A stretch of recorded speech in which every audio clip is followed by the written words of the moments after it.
Welcome to A Date with Darkness podcast, where I will be discussing the impact of hurtful and abusive relationships and how to overcome them so that you can move through your pain and get to the kind of healthy relationships you want, need, and deserve. I'm Dr. Natalie Jones. I'm a licensed psychotherapist based in California. While I hope that you find this podcast educational and informational, please note it should not be substituted for treatment with a licensed mental health professional. Also, due to the nature of the podcast, some of the information presented on the show can be sensitive to some of my listeners, so please note that listener discretion is advised. Hi, Krista. How are you? I'm okay.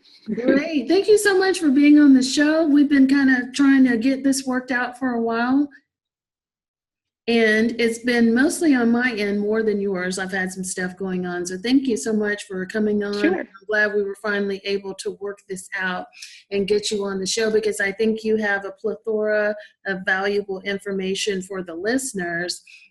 And can you tell us about you and a little bit about what you do and what drives your passion behind the work that you do? Sure. So I have been a psychotherapist for about 12 years total. I am a little bit unique in the sense that I'm a drama therapist. So more people are familiar with art therapy and music therapy. Drama therapy is still sort of lesser known. But what it means is that I use theater techniques for the purpose of healing in my sessions. So I might do role play, I might do storytelling, puppetry, mask making, different things that are theater oriented. And to me, it's more of a broad creative arts therapy, because when you think about theater, it does encompass all the arts. So it does have the visual component and the music and the movement and everything. So I do creative methods in general with my clients as needed. So I do talk a lot. I do the creative stuff when I feel somebody might be stuck. I also do EMDR therapy. I trained in that last year. So that's a new part of my practice. And what my niche is abuse-related trauma. And I got into that because for 8 years, I worked at an agency that did domestic violence, sexual abuse, assault work, and human trafficking. So once I left that world and opened private practice, that still seemed to be like what my reputation in the community is for and what I get referrals from social services for and stuff like that. So it has been my specialty for a while. Yeah. Awesome. And so do you primarily work with adults, children, families? I actually see all ages. I've seen as young as 2 and I've seen over 100. So really run the gamut there. And I will say I work in the Baltimore area. I am in Owings Mills, Maryland, where my practice is. Okay. Just for listeners to know what area I'm in. And for listeners who are not familiar with drama therapy and how it can be used with trauma, can you give an example of Absolutely. So one of the biggest things I run into with trauma work is people feeling shame, right? Because they feel like it was my fault. So in the case of domestic violence, they may say, it's my fault I stayed, or it's my fault I made them mad. You know, I should have left a long time ago. I should have just kept my mouth quiet.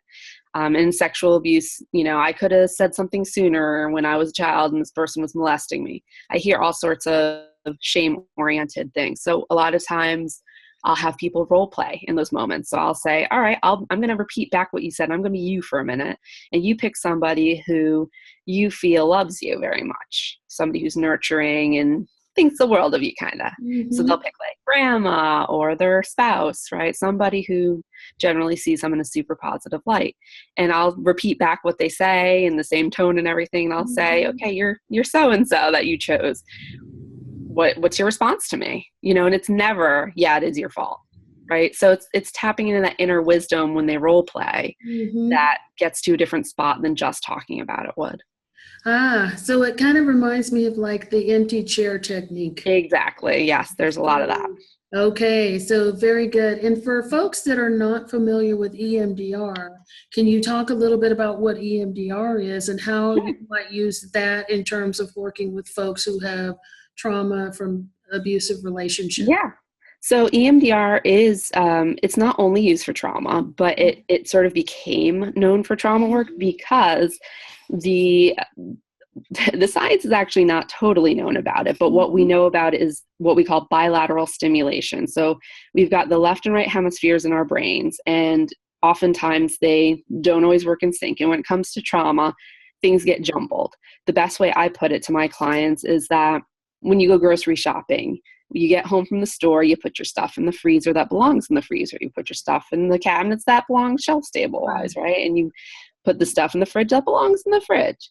But when you have trauma, it gets jumbled. And so it's almost like when you got back from the store and you start putting shelf stable stuff in the fridge and the stuff that goes in the fridge in the cabinets, and stuff's not going in the right place, right? And that's why when people have trauma, it's hard to access the memories. It's hard to have linear memories. So people have little bits and pieces of them. They can't quite piece it all together.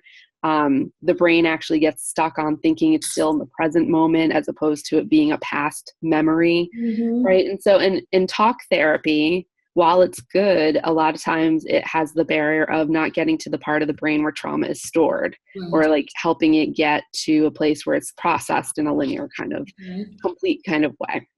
And so EMDR, through this process of bilateral stimulation, where we stimulate both parts of the brain, which we do through stuff like there's things people hold in their hands that buzz and vibrate. And so one at a time in each hand, so you get the stimulation on both sides. Or the way it started was with fingers, like almost like hypnotism looks like, where people are waving their fingers and just following along. So again, we're just stimulating both sides of the brain. So those are just examples, but there's other examples people do. And actually, in terms of people who work with kids and people who do more creative therapies like me, you can do the finger thing and hold a puppet or something, a magic wand. So people are focused on something other than the fingers specifically, but you're still getting side to side stimulation for both parts of the brain. So the thought is that this is helping process trauma memories so that they become desensitized, is what the D in EMDR stands for. So that way the trauma feels like, oh, okay. It's like more of a distant memory now. It's not this thing that I'm reliving over and over, and it's something that I can look on in a way that makes more sense. How effective do you feel like it is for your clients that have trauma like that? It's great. My clients are telling me they really like it. And some clients, it's funny because I just trained last year and I have some clients I've been with for about 2 years. And I actually have one client in particular who loves it. And we're making such progress with it that we've had a conversation about, if only we had known about this 2 years ago when we started. But at the same time, I feel like that laid such great foundational work leading up to why it's working so well right now.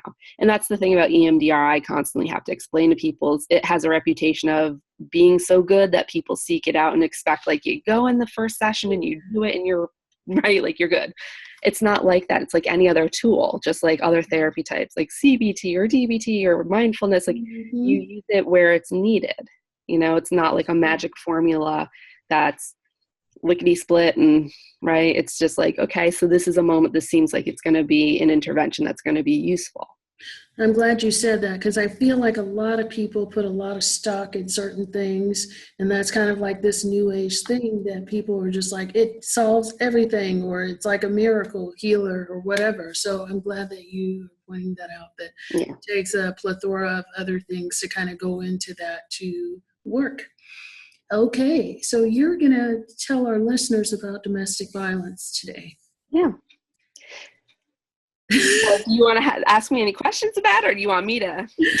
Yeah, I do. I feel like that's one of those words that's kind of thrown out there, and you know, it's thrown out there. It's thrown out there a lot, but not a lot of people really understand what domestic violence is. Yeah. Can you tell us what domestic violence is from your perspective? Right.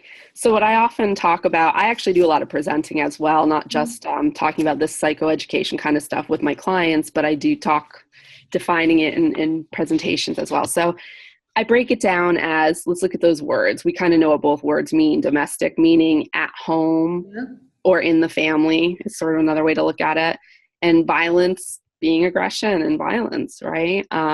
So the thing that I like to talk about with all the ages I work with, to be honest, and some of these components I don't hit on as much when I talk with the kids that are affected by it, but there's different kinds. So we think of domestic violence as the hitting, the kicking, punching, slapping, pushing, choking, actually strangling. There's a difference between choking and strangling, so I should say that, meaning that strangling is something you purposely do to somebody, whereas choking is something that happens to you passively. So we think of it as physical kinds of it. But that's not all it is. So there's the sexual component that we hear of plenty of relationships where that is used against somebody, right? Sex is a weapon, and sex is something that they take power over. So it's not, in that abusive context, it's not mutual and it's not wanted, right? Can you give examples of that? Because I feel like, as you're talking and people hear it, I want like concrete examples to solidify Sure. like what you're saying. So like maybe even spousal rape or something Yeah, like that. exactly. Yeah. Yeah, so it could be that. In even in a relationship where people aren't married and there's been a consensual history, even if the person's not in the mood, yeah, that's sexual abuse. If the person says, no, I'm not in the mood and you still force me, right? So that is still, anything like that is still sexual abuse in the context of a relationship. Mm-hmm. Yeah. And then, the other one is emotional, verbal, and psychological abuse. Yeah. And they sort of have little distinctions, but we sort of use them interchangeably, just meaning using our words to hurt, right? And so emotional and verbal would be, you're ugly, you're stupid, no one else is going to love you. Those sort of things where it's using put downs, name calling. And psychological can also be those components of manipulation, isolation, right? So again, like, no one's going to love you. You have to put up with me because who's going to tolerate you otherwise, right? Like I hear that a lot where that's the tone. Mm-hmm. And then the last one that is important that I think really gets overlooked is financial abuse or economic abuse. Mm-hmm. And so meaning sort of withholding finances from the partner.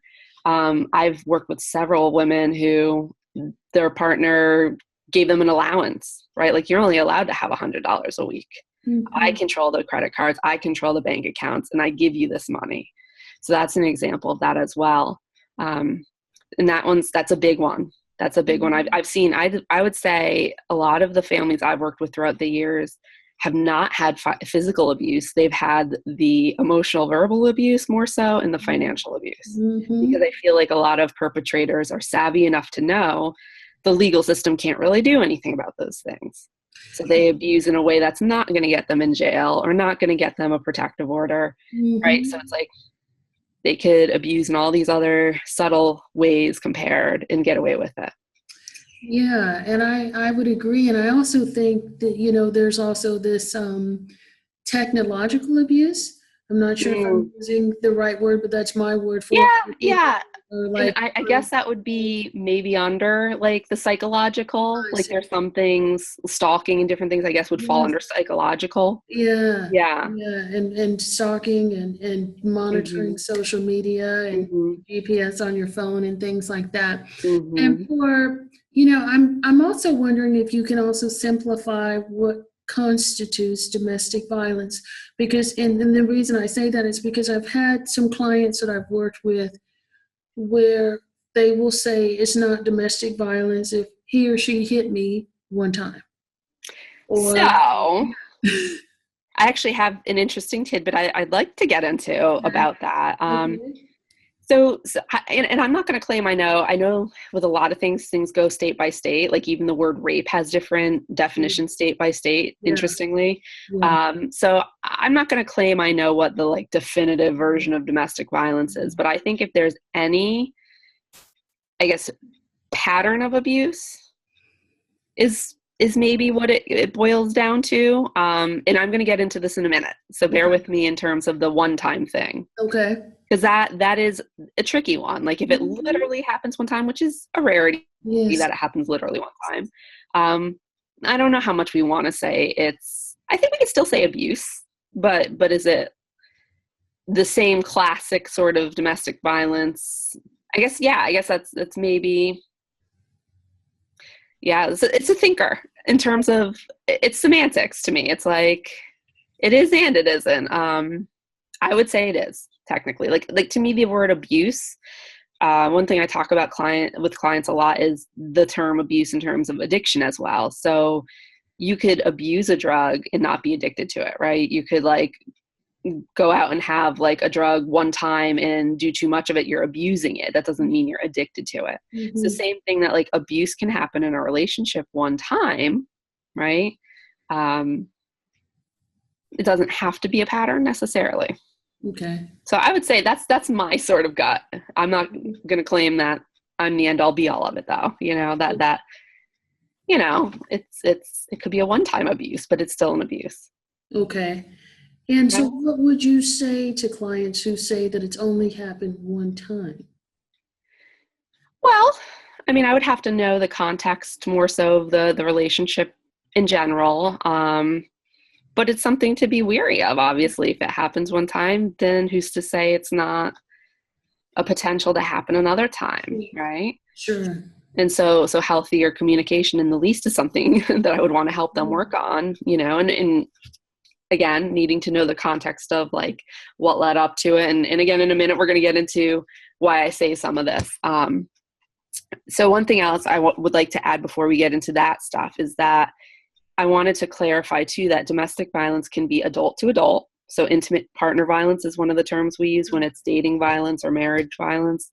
But it could also be, as we know, adult to child. And so it could be, taking it out on the kids, hitting the kids, name calling to the kids, all that stuff. So it can be either one. Just wanted to clarify that. And again, before I get into the stuff that I keep alluding to, just to give some statistics that I think are important, because I think people use this word, domestic violence, like, oh, only like this woman who got beat severely by her husband, that's domestic violence. But like you're talking about, people don't necessarily think of it as that one-time thing, right? Or of the stuff that's not physical.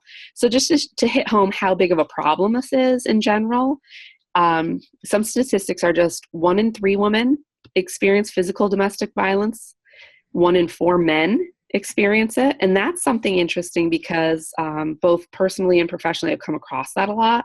And people, again, kind of don't think of it as domestic violence because, oh, she didn't hurt him. It's laughable. If she's like a whole foot shorter than him, she couldn't have hurt him. Mm-hmm. It's still hitting in abuse, right? Mm-hmm. Or if she spits in his face, it's still abuse. Mm-hmm. So even though a lot of times men don't get hurt the same way from the abuse in that sense physically, it's still abuse.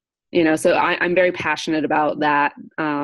I hate when the males in my life have gotten abused and nobody else seems to take it very seriously. I get very heated about it. So that's important. 1 in 7 women and 1 in 18 men are stalked by their partner to the point of fear. So again, what you're talking about with that technology stuff is that's a pretty big statistic that people have been stalked to the point of fear. Like they actually legit think this person's going to do something that's going to ruin their lives or harm them. So that is, a big one. 1 in 15 children are exposed to domestic violence every year, and 90% of those witness it directly. So pretty huge. So those statistics, by the way, are at ncadv.org if anybody wants to check out more. Those were just ones I wanted to throw out there to, again, emphasize that this is a problem, very widespread. I would agree. It is a very widespread problem. And, why is it important to talk about it from your perspective? Why do you feel like this is a problem that we need to talk about or that we need to address? So many reasons.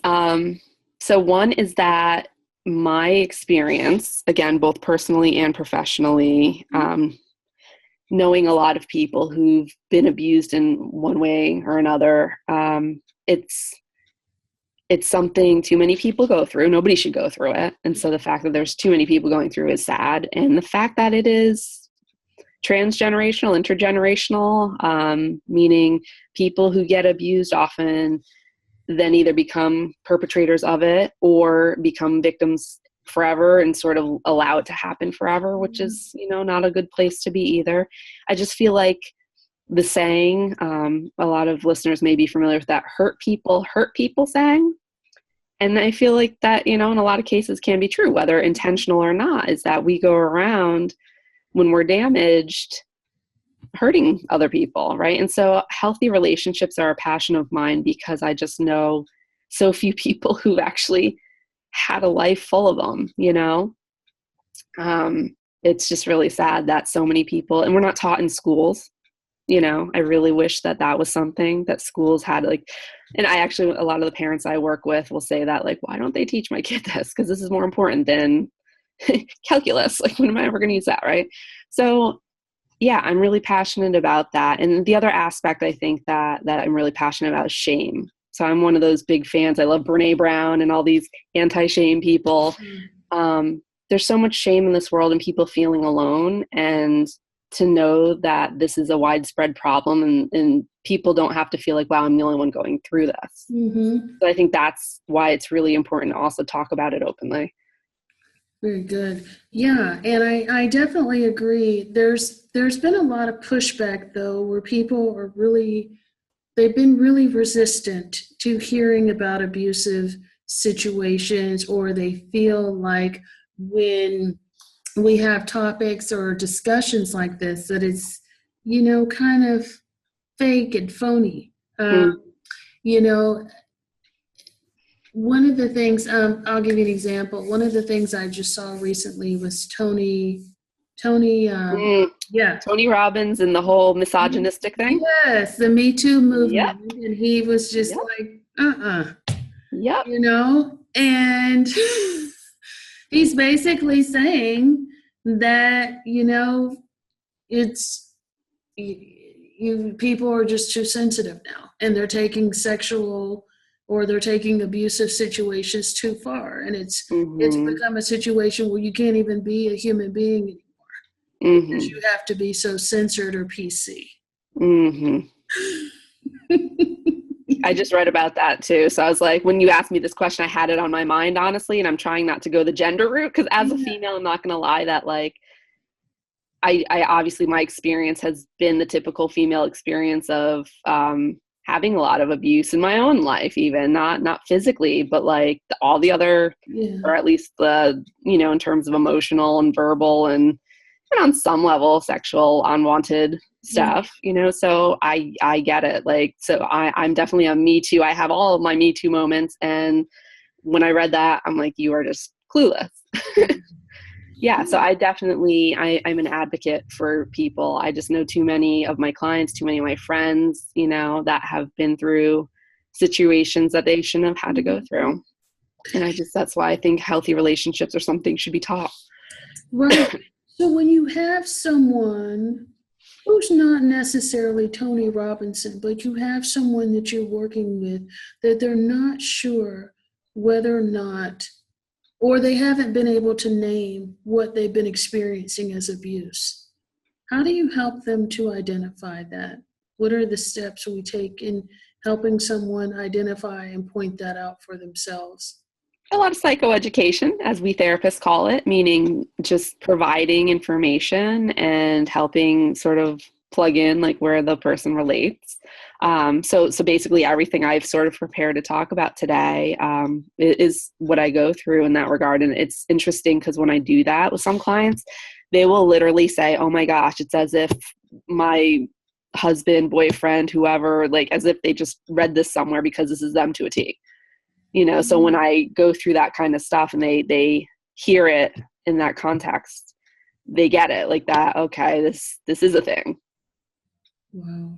And then, so what would be the next step after psychoeducation? How do we work with people who've gone through abuse or domestic violence? It's not easy. So it depends where they are. I've worked with people at every stage, people who are still in it and want to stay, or people who are ready to leave, or people who've left a long time ago and are just trying to get their life back. So it sort of changes the way the therapy is geared, like especially if somebody decides to stay in it, that obviously it's more safety planning oriented, talking about what to do if it does get worse or if they do decide to leave. Okay. So stuff like that, like I hate to say a lot of the stuff I've worked with families is the legal aspect, even helping them navigate if they do decide to leave, getting a protective order or, divorce stuff. A lot of the families I've worked with, even after, one of the interesting things, and again, I swear we're going to get to this stuff I keep alluding to, but one of the things I'm going to bring up is like one of the types of domestic violence that has a lot of power and control, which is sort of the classic domestic violence we talk about. Those are the types of perpetrators that once the person leaves, they actually get worse, because once they're losing their power over that person, they try even harder to maintain the power over them. So that's when like all right, you left me. Well, now I'm just going to try and fight for custody of the kids, and I am going to make it so you can't have any of my money. And, like everything comes out to still make that life miserable because they want to maintain power at every cost. Definitely. Definitely. Yeah. Okay. And so you also talk a lot about the domestic violence wheel. Yes. So, and that fits into this stuff. So I'm going to stop right there and go to the stuff I keep alluding to. Okay. So there is something called Johnson's typology. And I don't know if this is something you're familiar with, the different types of domestic violence. And so this is interesting to frame some of the stuff we're talking about. So the first type is situational. And situational is kind of what you were talking about, a one-time thing where it's like, all right, they got mad at their significant other and they hit them or pushed them or threw something. It happened once or twice and doesn't happen frequently, doesn't get too severe, mild aggression. So that's situational, where it's like, it's not a pattern of abuse. It's not the control and power stuff. It's just they got angry in the moment and couldn't control it. Still not good. No one's saying that's good. I still think people need to work on that, right? And that's what I'm saying. My bottom line is healthy relationships all around. But that's not when we talk about domestic violence, when we talk about sort of the psychoeducational piece. That's not really the type we're talking about. The type we're talking about usually is this terrorism kind, which is number 2, is terrorism. So this kind is usually frequent. And not necessarily to say the physical abuse is frequent, but again, it's a pattern of abuse. And there's a lot of power and control and manipulation. It escalates over time usually. So that's why it's important with a lot of clients who think, oh, this is nothing. Like, well, studies have shown it usually gets worse if it has this kind of pattern to it. And yeah, as I mentioned, just to hit home again, that these are the kinds, people who are dealing with this are where even after the relationship ends, the person's likely to try and maintain that control as best as they can, right? So the third type, which we don't need to really talk about, is violent resistance, just meaning that somebody becomes abusive or violent back in response to somebody doing it to them. So we see that a lot. Like I've certainly worked with a lot of, it gets complicated for the legal system in terms of a lot of the victims that I've worked with, where the legal system will be like, well, you fought back. So, you also got arrested, or, it's like they get in trouble too for fighting back. But really they're not, when you look at the patterns and the definitions, they're not the abuser. Right? So then the last one is mutual violent control, which is where both people are trying to control the other person. And, there's stories about people like that where it's like, oh my gosh, it's crazy drama. So that's the gist of it. So just to clarify, what we're really talking about today is the terrorism kind. We're really talking about the patterns of abuse, the manipulation, the control. So when you just asked me about the wheel, that's like all the literature, like that kind of stuff is geared towards that, where it is talking about these power and control situations. So the power and control wheel, and I'm actually going to pull it up. So I'm going to look at it. So I want to read just some of the categories of it, right? So power and control, it's a big old wheel and it has 8 sections. And so I'm going to start off talking about using coercion and threats. So threats are statements which promise negative consequences for certain behaviors or actions. For example, I'll kill you if you ever leave. Coercion is statements or actions which imply indirectly negative or positive consequences for certain behaviors. For example, cleaning the house and buying flowers the day after abuse. So, a lot of perpetrators will send a message saying they're sorry after they're abusive, right? Or implying other things, like if the significant other does a good job on something and they reward them, right? That's like saying, this is how you're supposed to act. So coercion is more indirect. The next section is called using intimidation. And this involves making the person afraid by using looks, actions, gestures, intoxication, silent treatment, smashing things, destroying things, harming pets, displaying weapons, yelling, stalking, slamming doors, driving recklessly, acting crazy, invincible, or like they have nothing to lose. The next section is emotional abuse, which is, like we talked about, put downs, making the person feel bad about themselves, calling names, making them think they're crazy. A big buzzword these days is gaslighting. So that goes under it, where it's making the victim feel like they're crazy. Like, no, I never said that. What are you talking about? I didn't say that. You're crazy. Right.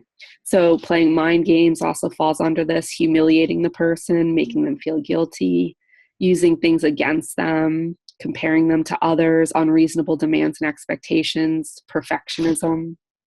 The next one's isolating. So we hear this one a lot in abusive situations where the significant other will say, you can't hang out with your friends, you can't hang out with your family, don't even call them.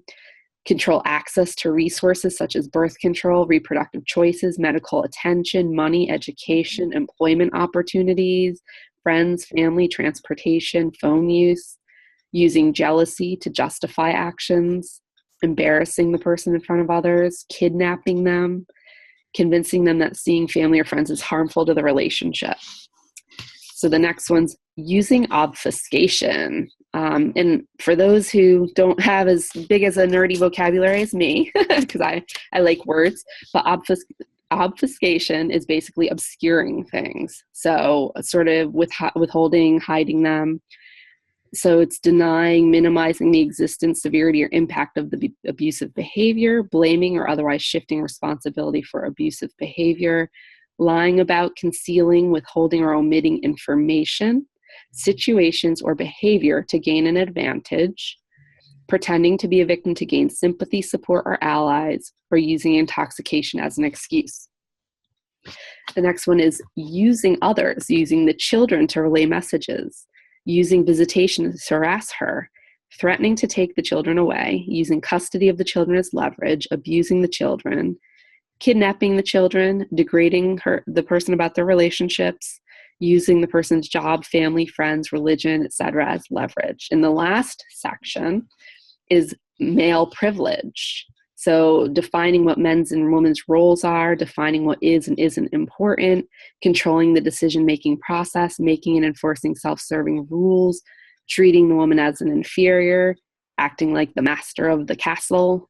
So basically this one goes to sort of the stereotypical men and women roles, and the man being the breadwinner, and the woman's got to stay home and do the cooking, the cleaning, taking care of the kids, and the sort of typical roles. And the confusing part I know a lot of clients have struggled with that I've worked with is sometimes with religion and cultures, you're taught like, well, the woman is supposed to always listen to the man, and the woman is supposed to just do as he says. And, it puts women sometimes in a bad situation to stand up for themselves. And so that's something hard for a lot of the clients I've worked with. Wow. So that is the wheel, though. I don't know if there's any questions you have in relation to it. It sounds pretty straightforward, and a lot of the components sounds like essentially psychological abuse. Mm-hmm. The different components of psychological abuse. And for people that are struggling with different types of domestic violence, do you suggest separate resources for someone who's experiencing sexual assault versus someone who's experiencing physical? Not necessarily. The agency I worked for had a lot of great all around with all of those, right? And I feel like because of my work there for so long in private practice, like I'm equipped to do all that. And that's why I always say my niche is like abuse-related trauma specifically, because it's very different than trauma that's medical trauma or trauma from a natural disaster. Even though I still feel like I'm equipped to deal with those, this is the stuff I know day in, day out, like the back of my hand. It depends. So in terms of, I'm not sure what kind of resources, like in terms of the mental health professionals or in terms of websites that are out there, books that are out there. Yeah.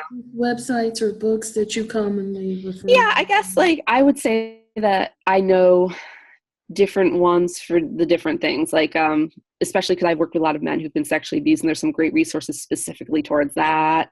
So sexual abuse and domestic violence often will have different good resources for that kind of thing. Okay. Sometimes, like I'm trying to think, there's some books that are generally good about abuse-related trauma. Mm-hmm. They don't necessarily gear it towards one or the other. It's just any kind of violation. So there's some resources I think that do overlap for sure. Okay. Mm-hmm. Okay. All right. Well, in terms of, how can people get in touch with you if they want to connect with you?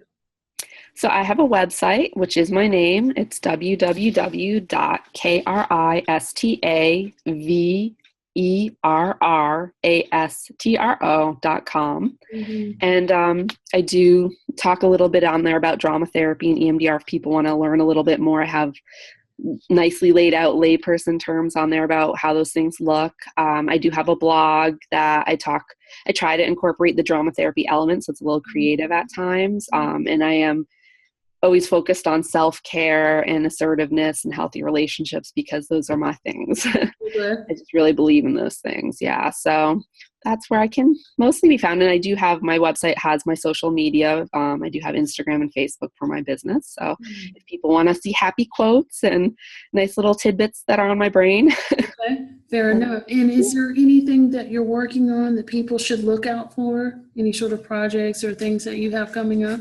Um, Well, for people who are local to the Baltimore area or who may be in the Mid-Atlantic, I run frequent vision board workshops.